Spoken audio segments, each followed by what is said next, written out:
Hi, I'm John Fiscalini.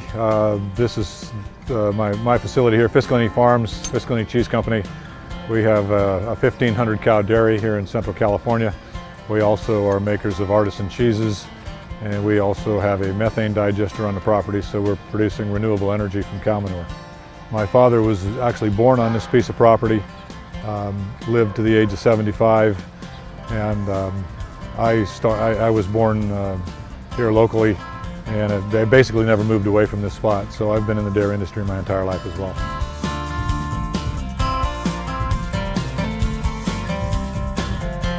Found some family members from Switzerland, and my cheesemaker and I and our wives went and met with this family, and they took us to some various cheese-making facilities in the area where my family emigrated from. We know our family were cheesemakers. We can actually trace our roots back to 1705, and there's notations about dairy farming, so we got a 300-year tradition of producing milk and making cheese on 2 different continents.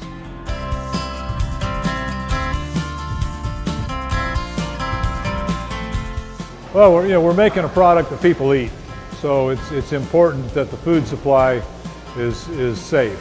We used to ship our milk to Safeway. Now we ship the rest of our milk that we don't use in our cheese making to Nestle, and both of those companies pay us a quality bonus. They pay us more than they are required to pay us for delivering milk to them that has a certain amount of quality to it. Quality being the lack of somatic cells, the lack of pathogenic bacteria. So since we get compensated for that, besides the fact that it's the right thing to do, we go to great lengths to ensure that the quality of milk is where we want it to be.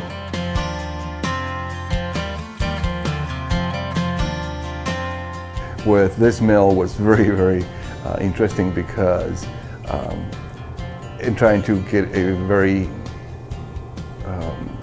let's say complexity in the flavor of the cheese, because it was so clean. It wasn't nothing in there that interfered with the bacteria that I was using to create the cheese. And I think that was very unique in a certain way, and allows me also to have more control of what kind of bacteria I'm growing in the milk. What he's referring to is the cleanliness of the milk. So when you make cheese, you add bacteria to the milk, and that bacteria is a specific variety of bacteria that you want to make a specific variety of cheese. We make a raw milk cheese, so we don't pasteurize our milk before we make cheese out of it. So we are keeping some of the inherent bacteria that actually come out of the cow's udder in the cheese making process. We've pretty much eliminated or controlled the pathogenic bacteria, but the good bacteria, the flavor forming bacteria, are still in the milk. Our cheese is expensive to make. It's very labor intensive, and we use only the very highest quality products, including the milk that we produce ourselves, to make this. So, some people can go to the grocery store and buy cheddar for $2 or $3 a pound. We can't even make it for less than $4 a pound. By the time we have it ready to sell after aging it for a few more months, our cost in it is way above $6. So by the time we sell it to a distributor who then transports it and marks it up, sells it to a grocery store, it's typically selling for $20 a pound or more.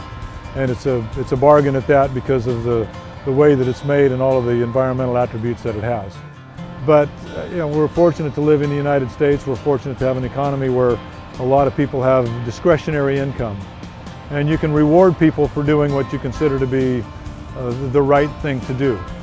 So you buy food not just to satisfy your stomach, but you buy food to satisfy your conscience.